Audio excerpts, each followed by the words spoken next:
Hi guys. Ahmedabad flight crash அது நியூஸில் பார்த்தேன். ஒரு சில வீடியோ கிளிப்ஸ்லாம் ஃபோனில் பார்த்துட்ருந்தேன். எவ்வளோ மனசு கஷ்டமாக இருக்குல்ல. அவங்களாம் நினச்சே பார்த்துருந்துருக்க மாட்டாங்க நம்மளுக்கு இப்படி ஆகும் அப்படின்னு சொல்லிட்டு. நிறையா பேர் வெளியூருக்கு போனவங்க போயிட்டு திரும்பி வந்துக்கிட்டு இருப்பாங்க. நிறைய பேர் எங்கேயாச்சும் போகிற மாதிரி இருப்பாங்க. நிறைய விதமான ஜனங்க அதில் ட்ராவல் பண்ணியிருப்பாங்க. அவங்களுக்கு என்ன நடக்கும் அப்படின்னு அவங்களுக்கு நினச்சே பார்த்துருந்துருக்க மாட்டாங்க இது நடக்கும்னு. ஆனால் அந்த மாதிரி நடந்துருச்சு.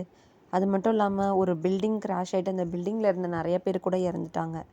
இந்த காலத்தில் ட்ராவல் பண்ணி போனால் தான் ஏதாச்சும் நடக்கும் அப்படின்றது இல்லாமல் வீட்டிலையே இருக்கிறவங்க நிலமை கூட என்ன ஆகும் எப்படி ஆகும் அப்படின்றது தெரியாத நிலைமையாக தான் இருக்குது.